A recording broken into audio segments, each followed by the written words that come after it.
guys, so today we are going to begin with some more questions of reasoning. So let's begin with the video. So let's begin with the first question which says 3 की power 91 plus 3 की power 92 plus 3 की power 93 plus 3 की power 94 is divisible by। अब ऐसे questions काफ़ी appear होते हैं। सबसे पहले आपको एक फॉर्मूला याद होना चाहिए, दैट इज a की पावर m इंटू a की power n is equals to a की पावर m प्लस n। ये एक एक्सपोनेंशियल फॉर्मूला होता है जो आपको बहुत अच्छे तरीके से याद होना चाहिए, तभी आप ये क्वेश्चन कर पाएंगे, वरना इस क्वेश्चन को सॉल्व करने के लिए बहुत लंबा प्रोसेस होता है और इतना सॉल्व कर पाना पॉसिबल भी नहीं है। इसलिए अब सेम फॉर्मूला को अप्लाई करते हुए मैं इनमें से कॉमन लूँगी। जैसे पहले हमें इसको थोड़ा सिंप्लीफाई करना होता है, मैं लिख दूँगी 3 की पावर 91 इंटू 1। इसको मैं ऐसे तो लिख ही सकती हूँ, आई होप आप समझ पा रहे होंगे। फिर मैं इसको लिख सकती हूँ 3 की पावर 91 इंटू 3 की पावर 1। ऐसा इसलिए क्योंकि जब आप 3 की पावर कॉमन लेंगे और m प्लस n को ऐड करेंगे, ये होता है a और ये m है और ये n है, जब हम इन दोनों को ऐड करेंगे तो हमारे पास 92 आ जाएगा। तो अगेन बैक स्टेप करने पे हमारे पास सेम चीज़ आ जाती है, इसलिए हमने इसको ऐसे लिखा है। सिमिलरली हम इनको भी ऐसे लिख सकते हैं 3 की पावर 91 इंटू 3 की पावर 2। बैक स्टेप में आप ऐड करके देख सकते हो, आंसर आ जाएगा। सिमिलरली मैंने इसको भी वैसे ही लिख दिया है। अब आपको एक चीज़ समझना है कि इन क्वेश्चंस को प्रैक्टिकली सॉल्व कर पाना बहुत मुश्किल होता है, इसलिए हम इनको इस ज़रिए से हम सॉल्व करते हैं। अब इनमें 3 की पावर 91 सब में कॉमन है, इसलिए मैं इसको कॉमन ले सकती हूँ। तो मैंने 3 की पावर 91 कॉमन ले लिया है। अब मेरे पास जो भी इन ब्रैकेट्स के अंदर, इन छोटे ब्रैकेट्स के अंदर बच गया है, मैं उन्हें लिख दूँगी, दैट इज़ 1 प्लस 3 प्लस 3 की पावर 1 ही है तो उसको हम एज इट इज़ लिख सकते हैं 3 की पावर 2 प्लस 3 की पावर 3। अब इसको सॉल्व कर पाना वे मोर ईजियर है इन कंपैरिजन टू दिस, ठीक है। तो हम इसी को सॉल्व करेंगे, तो हमने लिख दिया 3 की पावर 91 इंटू, जब हम इसको सॉल्व करेंगे 3 की पावर 3 होता है 27, 3 की पावर 2 होता है 9, 3 एंड 1। इनको अगर हम ऐड करते हैं तो ये आएगा 9 प्लस 1 10 और ये हमारे पास आ जाता है 220 और यहाँ पे हमारे पास आ जाता है 40। तो अल्टीमेटली हमारा रिजल्ट 40 आता है, इसको मैंने 40 से लिख दिया, ठीक है। अब वो हमसे पूछता है इज डिविजिबल बाय, मतलब ऑब्वियसली ऑप्शंस हैं, तो अब आप देख सकते हो यहाँ पे इज डिविजिबल बाय ऑप्शन में है 17, 10, 5 और 27। अगर मैं इसको 10 से डिवाइड करती हूँ, मैं इसको अगर 10 से डिवाइड करती हूँ तो बहुत क्लियर है कि 0 से 0 कट जाएगा और मेरे पास एक अप्रोप्रिएट रिजल्ट आएगा। ये आपको सॉल्व करने की ज़रूरत नहीं है क्योंकि क्वेश्चन में वो पूछा नहीं है, तो आप डायरेक्ट ये बता सकते हो कि इसका एक एक्यूरेट रिजल्ट आएगा। अब आप सोचोगे कि हम यहाँ 5 के साथ भी कर सकते हैं। जब आप 5 के साथ करोगे तो यहाँ पे 40 कैंसिल होगा, पर 3 की पावर 91 कैंसिल नहीं होगा क्योंकि ना वो 5 से डिविजिबल है ना वो 10 से डिविजिबल है, इसलिए ये 10 से काफ़ी आसानी से सॉल्व हो सकता है, इसलिए इसका आंसर है 10। तो जैसा कि आप देख रहे हो यहाँ पे ये डिसरप्टिव क्वेश्चन है क्योंकि कईयों को कन्फ्यूजन हो सकता है कि 10 होगा या 5 होगा। वैसे तो मैंने आपको बताया कि 10 से जब हम सॉल्व करेंगे 0 से 0 कट जाएगा और यहाँ पे हमारे पास डायरेक्ट आंसर आएगा। सिमिलरली अगर हम 5 भी लेते हैं आंसर तब भी आएगा, बट ज़रूरी नहीं है कि हर केस में आए, इसलिए ऐसे एम्बिगुअस क्वेश्चंस कई बार एग्जाम्स में आते हैं। आपको वो ऑप्शन चूज़ करना होता है जो मोस्ट एक्यूरेट होता है और मोस्ट फीजिबली हमें मिल सकता है। So the next question is a pattern based question. ये रूट वाले क्वेश्चंस बहुत आते हैं कॉम्पिटेटिव एग्जाम्स में, तो आपने ध्यान रखना है। सबसे पहले इन क्वेश्चंस के लिए एक चीज़ होती है जो ये हमेशा इन्फिनिटी तक दिया होता है, चाहे कोई भी क्वेश्चन हो इस रूट में। इन्फिनिटी को देखते ही आधे से ज़्यादा लोग घबरा जाते हैं, वो क्वेश्चंस नहीं कर पाते हैं, पर ये क्वेश्चन सबसे ईजी होता है। अभी हम एक लॉन्ग मेथड से देखते हैं, फिर इसका एक शॉर्ट मेथड है जिसके लिए आपको एक फॉर्मूला याद करना होगा। हमें इन क्वेश्चंस में क्या करना होता है पहले मेथड के अकॉर्डिंग, कि जो भी चीज़ सबसे अंदर होती है वहाँ से स्टार्ट करना होता है सॉल्व करना। कहने का मतलब मैं पहले इसको सॉल्व करूँगी फिर इधर आगे बढ़ते जाऊँगी, ठीक है। तो मैंने अगर इस चीज़ को हाइड कर ली तो अभी जो आपको दिख रहा है दैट इज़ 2√2, मैंने पहले उसको लिया है तो मैंने 2√2 ले लिया। अब अगर मैं 2√2 को सॉल्व करूँगी तो 2 की पावर कुछ भी नहीं है, इसलिए मैंने 1 लिख दिया। ये रूट में होता है, जब भी कोई भी नंबर रूट में होता है उसकी पावर हाफ हो जाती है। अगर ऐसे लिखा होता तो इसकी पावर, जैसे अगर ये 3 इस सिंबल के अंदर होता तो ये 2 की पावर 1/3 हो जाता, ठीक है। तो आपको ये समझ के चलना है, अगर रूट है तो ये हो जाती है 2 की पावर 1/2, ठीक है। और जो मैंने एक फॉर्मूला भी आपको बताया a की पावर m इंटू a की power n, this is equals to a की पावर m प्लस n। आपने इन दो कॉन्सेप्ट्स को याद रखना है और सिमिलरली हम ये पूरा क्वेश्चन सॉल्व कर पाएंगे। तो 2 की पावर 1 लिख दिया, दिस इज इंटू का सिंबल ये डॉट भी होता है, 2 की पावर हाफ। ठीक है, नेक्स्ट स्टेप में हम जब करते हैं तो इन दोनों को ऐड कर देते हैं, when bases are same powers get added, इस फॉर्मूला के अकॉर्डिंग। तो यहाँ पे हमने ऐड कर दिया है, जब हम इनको ऐड करते हैं 1 + 1/2 हमारे पास रिजल्ट आ जाता है 3/2, तो ये 2 की पावर हो गई 3/2। अब जब इसकी पावर ये हो गई, फिर नेक्स्ट स्टेप में हम यहाँ तक मेरा एक पार्ट ऑफ क्वेश्चन सॉल्व हुआ। उसके बाद जो मैंने सिर्फ 2√2 लिया था स्टार्टिंग में, अब मैं जो ये इस 2 के बाहर वाला रूट है, अब मैंने वो √2 यहाँ पे जो भी आंसर आया उसके ऊपर लगा दिया। ठीक है, तो ये पूरा रूट मेरा इसके ऊपर आ गया।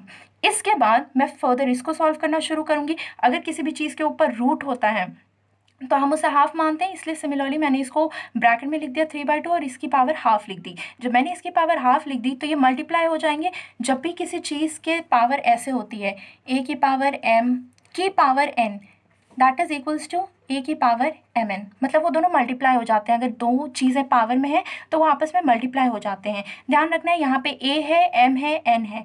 तो ये कुछ एक्सपोनेंशियल फॉर्मूलाज है जो मैं आपको साइड बाय साइड बताई जा रही हूँ। आप चाहो तो नोट डाउन कर सकते हो वीडियो पॉज करके।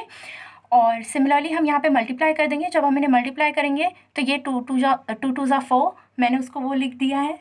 फिर आपने देखना है कि यहाँ पे हमारे पास रिजल्ट आ जाता है 2 की पावर 3/4। ठीक है, अब मैंने ये रूट ले लिया, मैंने ये 2 यूज़ कर लिया था, उसके ऊपर वाला रूट यूज़ कर लिया, ये 2 यूज़ कर लिया, इसके ऊपर वाला रूट यूज़ कर लिया। अब मेरे पास नेक्स्ट इमीडिएट में आ रहा है 2, तो मैंने वही चीज़ किया कि यहाँ पे 2 लिख दिया है और जो यहाँ पे रिजल्ट आया था उसको यहाँ पे लिख दिया है। ठीक है, फिर जब बेसेस सेम होते हैं, इसकी पावर 1 है, हमने उसे ऐड कर दिया, उसके बाद दोबारा उस चीज़ पे रूट आ गया। ठीक है, तो ये स्टेप आपको 5 टाइम्स करना होता है क्योंकि यहाँ पे 5 टाइम्स 2 है। ठीक है, आपने जब इनको मल्टीप्लाई किया तो आपके पास 5 टाइम्स आया और सिमिलरली आप देखते हो कि इतना लंबा कैलकुलेशन आपको करना होता है। अगर आपको टेक्निक समझ आ गई है तो आप वीडियो पॉज करके इसे नोट डाउन कर सकते हो, नहीं तो इसके लिए एक और ईजी टेक्निक भी है जो हम कंटिन्यू कर सकते हैं। नाउ इस क्वेश्चन को सॉल्व करने का एक दूसरा मेथड भी है। उतना कॉम्प्लेक्स मेथड सॉल्व कर पाना पॉसिबल नहीं हो पाता है, इसलिए सबसे इजी मेथड ये है। पर इसके लिए आपको एक फॉर्मूला याद रखना होगा, प्रैक्टिस के साथ आप याद रख पाएंगे। फॉर्मूला ये है कि a की पावर है, उसमें भी 2 की पावर n-1 और फिर यहाँ अपॉन में 2 की पावर n, और ये पूरा ये होल जो भी ब्रैकेट के अंदर लिखा है ये a की पावर है। ठीक है, यहाँ मैंने पावर का सिंबल बना दिया, आप समझ लीजिएगा। उसके बाद यहाँ पे हमारे पास a क्या होता है, नोटेशन समझना ज़रूरी है। a यहाँ पे हमारे पास होता है जो भी नंबर यहाँ रूट के अंदर प्रेजेंट होता है। ठीक है, n होता है जितनी बार वो नंबर प्रेजेंट होता है। समझ रहे हो आप, n is number of times and a is that exact number which is present inside this root. ठीक है, तो आप ये फॉर्मूला याद कर लो। उसके बाद हमारे पास जो ये क्वेश्चन है इसमें आपको काउंट करना है कितनी बार 2 प्रेजेंट है, तो 1 2 3 4 5 टाइम्स प्रेजेंट है। अब आपको बार बार मल्टीप्लाई करने की ज़रूरत नहीं है, आप इस फॉर्मूला में अप्लाई कर सकते हो। a हमारे पास 5 है और a हमारे पास 2 है, n हमारे पास 5 है। ठीक है, तो a की जगह मैंने 2 लिख दिया और अब इस 2 की पावर में हमें वो सॉल्व करना है। हमारे पास फॉर्मूला था 2 की पावर n, अगर 2 की पावर n है तो 2 की पावर हमारे पास 5 टाइम्स प्रेजेंट था, तो मैंने यहाँ 5 लिख दिया है, -1 अपॉन 2 की पावर 5। ठीक है, ये याद रखना है कि ये इसके पावर में है। ठीक है, अब सुपरस्क्रिप्ट है इसका और हम इसको अब सॉल्व करेंगे। ठीक है, 2 तो बाहर ही रहेगा। अगर मैंने 2 की पावर 5 सॉल्व करनी है, वो होता है 32। आप थोड़ा बहुत प्रैक्टिस करोगे आपको समझ में आ जाएगा, इनके क्यूब रूट्स है, ये थोड़ा बहुत याद करना होता है, नहीं तो आप इसको मल्टीप्लाई भी करोगे तो आसानी से हो जाएगा क्योंकि 2 ही है। 32 - 1 अपॉन 2 की पावर 5 32 होता है। तो यहाँ पे आंसर आ जाता है मेरा 2 की पावर 32 - 1 होता है 31, तो ये आ जाता है 31/32। ठीक है, तो हमारे पास आंसर ये आता है। ये देखा आपने, ये सबसे इजी टेक्निक है ये, पर इसके लिए एक शर्त है कि आपको फॉर्मूला याद रखना होगा। अगर फॉर्मूला आप याद कर पाते हो तो फिर आप ये सब आसानी से सॉल्व कर सकते हो। नोटेशन ध्यान रखें, और अगर मैं ऑप्शन के साथ मैच करूँ तो यहाँ पे आंसर हो जाता है नन। कई बार क्वेश्चन में लोगों को लगता है नन आंसर नहीं हो सकता, पर कई बार आंसर हमारे पास जब ऐसे आते हैं तो लोग अक्सर परेशान हो जाते हैं। परेशान होने की ज़रूरत नहीं है, अगर आपने टेक्निक सही अप्लाई की है तो आंसर भी सही आएगा, तो इसलिए इसका आंसर हो जाता है none. So moving on to the next question. हमारे पास क्वेश्चन है, अब पहले हमारे पास 2 के लिए दिए हुए थे क्वेश्चन, अब हमारे पास 3 के लिए है क्वेश्चन। एग्जैक्टली सेम है, आप चाहो तो उस लॉन्ग मेथड से भी कर सकते हो। लॉन्ग मेथड से करोगे उतना ही टाइम लगेगा, मल्टीप्लाई करना पड़ेगा, कॉम्प्लेक्स है और कैलकुलेशन मिस्टेक्स होने के हाई चांसेस होते हैं। तो यहाँ पे अगर आपने एक बार फॉर्मूला याद रख लिया ये वाला तो आप सॉल्व कर सकते हो। ठीक है, तो सेम फॉर्मूला पे बेस्ड मैंने इसको सॉल्व करने की कोशिश की है। ए मैंने लिख दिया 3 क्योंकि यहाँ पे 3 है, उसके बाद 2 की पावर जितने बार भी ये प्रेजेंट होता है, जितने नंबर ऑफ टाइम्स 3 प्रेजेंट है दैट इज़ 5, तो मैंने वो लिख दिया। सिमिलरली मैंने उसको सॉल्व कर दिया तो मेरे पास आंसर ये आ गया, और ऑप्शन से अगर मैच करें तो इसका आंसर बी है। So let's move on to the next question, जो कि आज का लास्ट क्वेश्चन है। सबसे इंटरेस्टिंग है, ये भी इन्फिनिटी तक दिया हुआ है, ठीक है। तो ये क्वेश्चन रूट वाले जनरली इन्फिनिटी तक के लिए होते हैं। तो यहाँ पे इस क्वेश्चन में जब हमारे पास एडिशन का सिंबल दिया हुआ है, पहले वाले क्वेश्चंस में आपको डिफरेंस समझना है, यहाँ पे मल्टीप्लिकेशन था, सिंबल नहीं बना हुआ होता है मल्टीप्लिकेशन के लिए, पर आपने समझना होता है कि ये मल्टीप्लिकेशन के लिए होता है, और ये क्वेश्चन हमारे पास एडिशन के लिए है, ठीक है। तो अगर हमारे पास एडिशन के लिए, तब हमें क्या करना होता है, इसके लिए थोड़ी डिफरेंट टेक्निक होती है। इसके भी 2 तरीके हैं और दोनों ही ईजी हैं, पिछले क्वेश्चन की तरह एक डिफिकल्ट नहीं है, ठीक है। मैंने इस पूरे को जितना भी ये इन्फिनिटी तक जा रहा है उसको x मान लिया। अगर मैंने इस पूरे को x मान लिया तो अगर ये इन्फिनिटी तक है, उसमें से अगर मैं एक 6 को हटा भी दूँ तो कोई खास फर्क नहीं पड़ेगा, इसलिए। और मैंने अगर यहाँ से इनको भी हटा लिया इन्फिनिटी तक, माना तो हमने उसको x ही है, तो इसलिए इस पूरे टर्म को मैं x मान के चलती हूँ।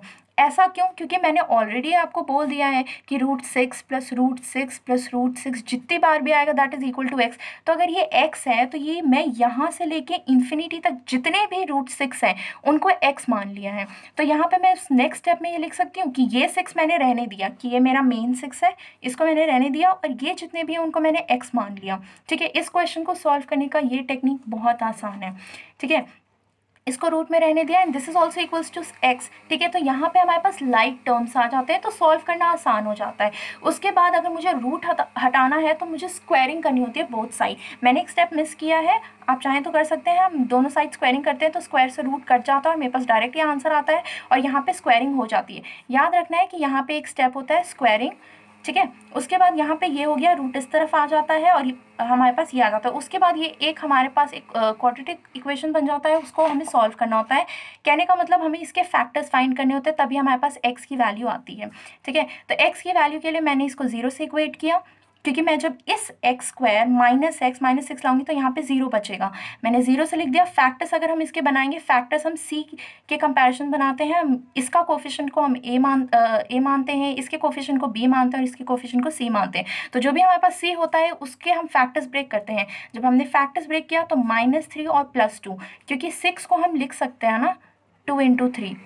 तो ऑन दैट बेसिस मैंने यहाँ पे हमें फैक्टर्स बनाने होते हैं, हमने ये बना लिया, हमारे पास ये आ गया। उसके बाद हमें इसमें से कॉमन जो भी होता है वो निकालना था। यहाँ से मैंने x निकाला है कॉमन, यहाँ से मैंने 2 कॉमन निकाला, जो भी अंदर रह गया मैंने उसको लिख दिया है। उसके बाद हमें इसके बाद इन्हें रिकम्बाइन करना होता है, ठीक है। तो मैंने x + 2 और x - 3 जो कॉमन है फिर से वही निकाल लिया और मेरे पास ये आ गया। अब इन दोनों को आप 0 से जब इक्वेट करेंगे तो x की 2 वैल्यूज़ आएंगी, एक तो होगा -2 और एक होगा 3। पर आप कॉम्पिटेटिव एग्जाम्स कर रहे हो और ये न्यूमेरिकल बेस्ड प्रॉब्लम है, तो इसमें एक ही ऑप्शन सही हो सकता है और वो भी पॉजिटिव वाला। तो यहाँ पे हम आंसर +3 को लेके चलते हैं और मेरा आंसर +3 हो जाता है। तो जो मैंने अभी आपको बताया वो एक लॉन्ग ट्रिक था बट इजी ट्रिक था। उसके लिए एक और इजी है, उसके लिए आपको एक फॉर्मूला याद रखना होता है, दैट इज x × x - 1। जो भी यहाँ पे नंबर प्रेजेंट होता है उसके अगेन हमें फैक्टर्स बनाने होते हैं, दैट इज 2 × 3। हम इसको देखिए 6 × 1 भी लिख सकते हैं, पर हमें कंसेक्यूटिव फैक्टर्स देखने होते हैं। कंसेक्यूटिव मतलब एक एक के बाद दूसरा। तो यहाँ 2 × 3 है, ठीक है, और जो इन दोनों में से बड़ा होता है उसको मुझे लिख देना होता है एज माई आंसर। तो यहाँ पे डायरेक्ट आ जाता है। याद रखिएगा ये ना लिखिएगा वरना आपका आंसर 6 आ जाएगा, ठीक है। इसलिए आपको ध्यान रखना है कि यहाँ पे आंसर 3 आ जाता है। Please friends, like, share and subscribe my video and press the bell icon for more videos. Stay updated and keep watching my videos.